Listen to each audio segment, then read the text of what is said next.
ఈ విశ్వంలో most complicated thing ఏదైనా ఉంది అంటే అది మన హ్యూమన్ బాడీ. మనకు తెలియకుండానే మన బాడీలో ఎన్నో లక్షల కెమికల్ రియాక్షన్స్ మరియు ఎన్నో ఫంక్షన్స్ జరుగుతాయి.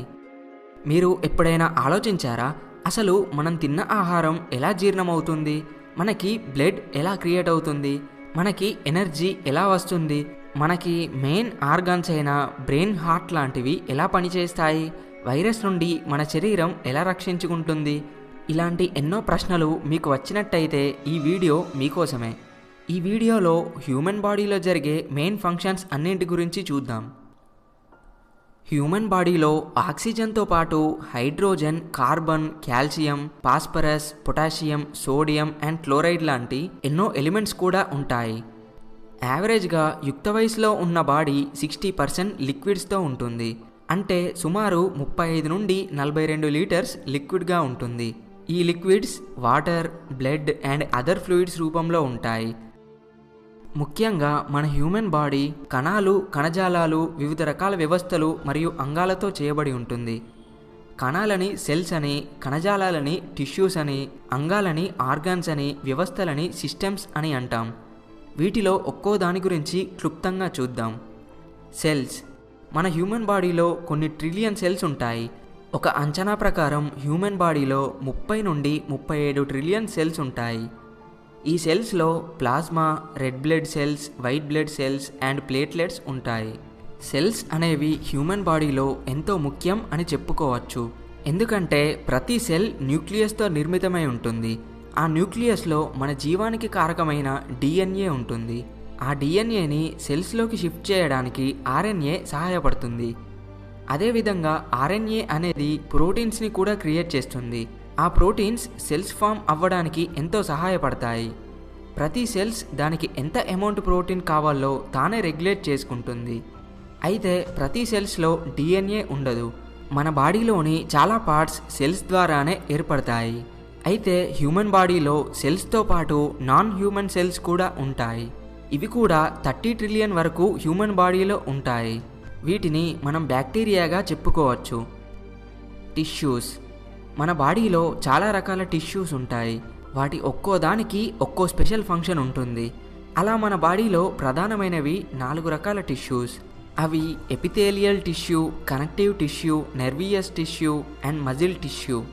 అయితే ఈ టిష్యూస్ కూడా సెల్స్ ద్వారా ఏర్పడినవే.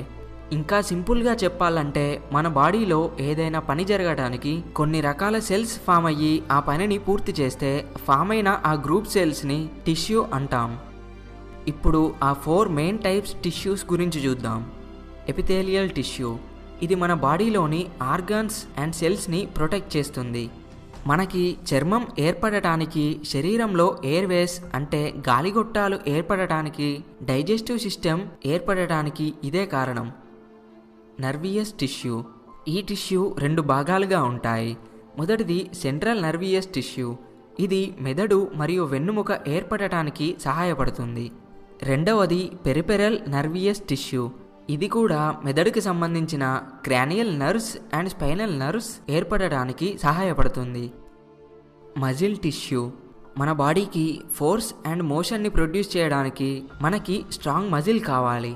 ఆ మజిల్ని ప్రొడ్యూస్ చేసేది మజిల్ టిష్యూనే. Connective tissue. ఇవి ఆర్గాన్స్కి షేప్స్ని అందించి వాటిని హోల్డ్ చేసి వాటి ప్లేస్లో వాటిని ఉంచుతాయి.